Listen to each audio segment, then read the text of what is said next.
I saw a clip circulating on Twitter last week about Mr. Nigel Farage and about a message that he sent to the UK's new Prime Minister, Mr. Burnham. And he said this, unquote, "We are borrowing money more quickly than any other country on earth other than Botswana," close quote. And it went around as a joke, hey? Somebody called it a pub quiz trivia, right? So strip away the UK politics for a second because the number that he pointed at is very real and deserves so much scrutiny and a closer look, and it shouldn't just be a punchline. Good morning. The name is Kilo Kotwaifetse. I'm the founder of the Capital Media, one of the voices that are shaping economic intelligence in Botswana. So watch this clip for a second. Their borrowing projection when they came to power for the 5-year term is now out by 80% already. We are borrowing money more quickly than any other country on earth other than Botswana. It's great for a pub quiz, that one, isn't it? I don't believe this government will tackle any of these things. Indeed, I believe it won't just be more of the same, it'll be worse than it was before. Their borrowing project.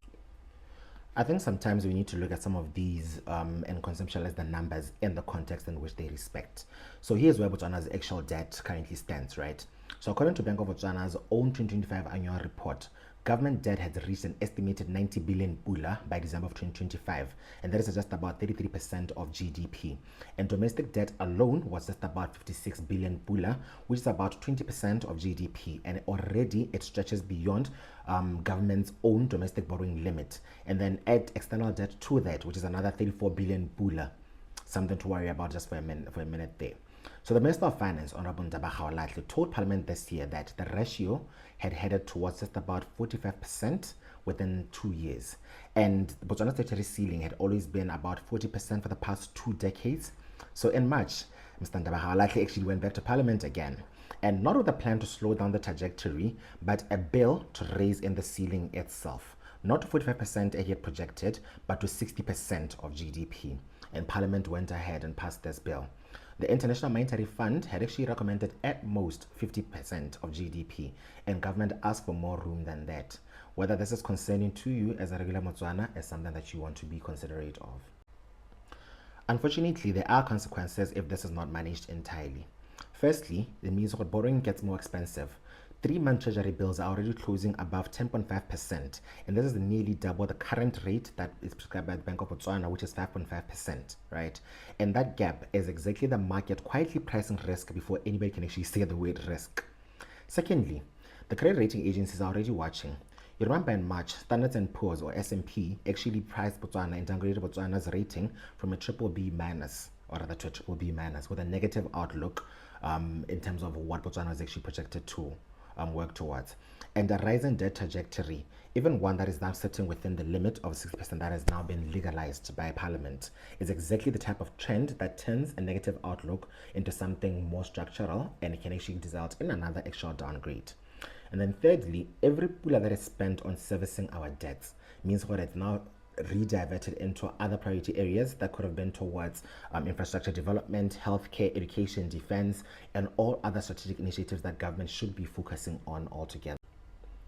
So the worst case is not a sudden crisis, right? It's something that is actually much slower than that, and we're already seeing a piece of it already being visible.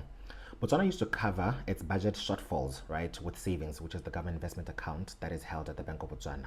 And that account used to peak at around 41 billion Pula back in 2015. In September last year, 2025, it had less than 500 million inside it. So effectively nothing, right? And it means that every future deficit now gets financed through borrowings and not savings. And that is the real mechanism behind a raised ceiling, and is the mechanism behind everything else that is yet to follow from this entire list. So reforms actually are needed in Botswana, right? Not textbook economics, Botswana economics. And at this point, I need to start calling them kilo economics, right? Number one, diamond still carries about 80% of our export earnings, which is about a quarter of GDP. And that concentration falls through deals such as the Botswana Stock Exchange, new trading link with Dubai that I talked about last week, not just with slogans about diversification. Secondly, Botswana's guarantees count towards the very same ceiling of 60%, with an estimated 3 or 4% that is already pointing towards it. So more headroom on paper is not discipline in practice, and guarantees need the same scrutiny as the debt instruments that are being issued. Thirdly, Botswana's managed PEG needs defending with reserves, not with more borrowing. An import cover is always held at just about 5.5 months in 2024 and 2025, according to the Bank of Botswana's own account. And that buffer needs to be protected, not spent down to paper over a physical gap. Number 4. Government still borrows short and increasingly in foreign currencies because the domestic market is not always able to provide the supply that the government needs. For example, in March, government concluded, was it about 14 billion Pula with a consortium of banks in Botswana.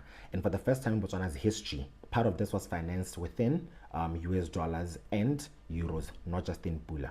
And this is not what you call diversified funding. It is the domestic market already running short of the Pula liquidity, and a deeper local market with the Bank of Botswana genuinely running a primary dealer system is what is needed to close that gap. And I hope the guys at BOB are listening to this. Number 5, foreign direct investment does not arrive because we are asking for it.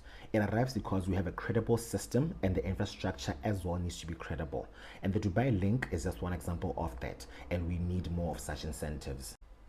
So perhaps in conclusion, Farage was actually not talking about Botswana. He was actually talking about Britain, and Botswana was just the number that made his entire sentence land. And I hate that, right?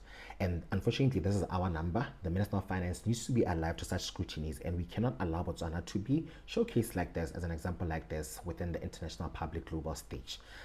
Unfortunately, we can't allow it to be a joke, and we actually need to do something about it.